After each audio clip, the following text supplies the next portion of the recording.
नमस्कार मित्रांनो, आज आपण आरटीई प्रवेश प्रक्रिया 2024-25 या संदर्भात नवीन परिपत्रक आले आहे, तर त्याविषयी सविस्तर माहिती बघणार आहोत। तर मित्रांनो, आपल्याला माहिती आहे की आरटीई प्रवेश प्रक्रिया 2024-25 ही 16 एप्रिल 2024 पासून सुरू झाली होती।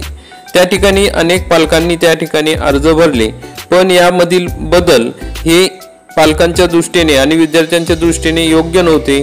त्यामुळे पालक हे उच्च न्यायालयात गेले आणि उच्च न्यायालयाच्या आदेशानुसार या ठिकाणी राज्य शासनाने नवीन परिपत्रक या ठिकाणी काढले आहे।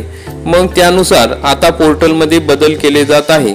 तर आता या नवीन परिपत्रकामध्ये कोणकोणते बदल करण्यात आले आहे आणि त्याच्यानुसार आरटीई प्रवेश प्रक्रिया कधीपासून सुरू होणार आहे या संदर्भात माहिती आपण आजच्या या व्हिडिओमध्ये बघणार आहोत। तरी आपण या चॅनलवरती नवीन आले असाल तर चॅनलला सबस्क्राइब करा, बेल आयकॉनला क्लिक करा, म्हणजे असेच महत्त्वपूर्ण अपडेट आम्ही आपल्यासाठी घेऊन येत असतो।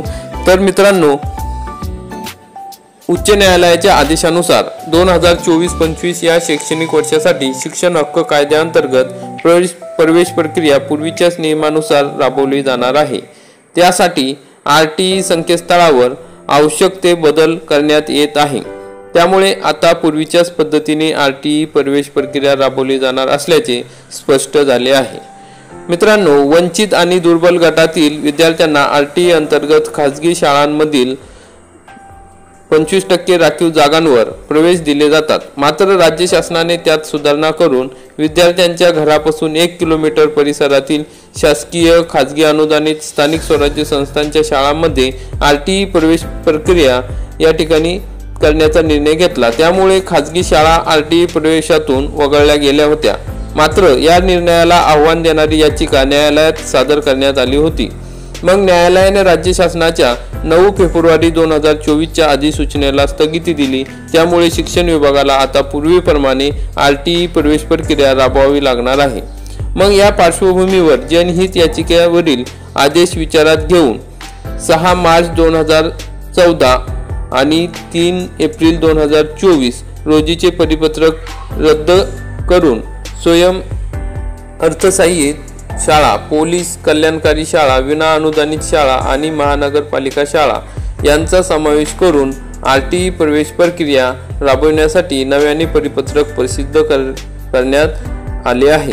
मग राज्य शासनाचे कक्षी अधिकारी रामदास धुमाळ यांनी प्राथमिक शिक्षण संचालक शरद गोसावी यांना हे दिले आहे। मग राज्य शासनाच्या निर्देशानुसार राष्ट्रीय माहिती केंद्रातर्फे या ठिकाणी राबवल्या जात असलेल्या ऑनलाईन आरटीई प्रवेश प्रक्रियेमध्ये आवश्यक बदल करण्याबाबत प्राथमिक शिक्षण संचालक कार्यालयात सूचना देण्यात आल्या आहेत। त्यामुळे लवकरच सुधारित आरटीई प्रवेश प्रक्रिया सुरू होणार असल्याची शिक्षण विभागाकडून या ठिकाणी माहिती देण्यात आली आहे। मग ते परिपत्रक आपण बघू शकतो, ते खालीलप्रमाणे आहेत। मग या परिपत्रकात या ठिकाणी स्पष्ट सूचना या ठिकाणी देण्यात आलेल्या आहेत की नवीन पद्धतीने या ठिकाणी हे आधीचे जे परिपत्रक काढले होते, आधी सूचना काढल्या होत्या, त्या सर्व रद्द करून आता नवीन वेबसाईटमध्ये बदल करून या ठिकाणी नव्याने ही प्रक्रिया राबवावी या संदर्भात स्पष्ट सूचना या ठिकाणी देण्यात आलेल्या आहेत। त्यामुळे मित्रांनो, आता ही जी आरटीई प्रवेश प्रक्रिया आहे ती नव्याने सुरू होणार आहे। त्यामध्ये योग्य ते बदल करून ही लवकरच प्रक्रिया सुरू होईल। ज्यावेळेस या प्रक्रिया सुरू होईल, काही अपडेट मिळतील ते आम्ही तुमच्यापर्यंत नक्की पोहोचू। आपण हा व्हिडिओ बघितला त्याबद्दल धन्यवाद। व्हिडिओला लाईक करा, चॅनलला सबस्क्राइब करा, बेल आयकॉनला क्लिक करा। चला तर भेटूया पुढील व्हिडिओमध्ये। धन्यवाद।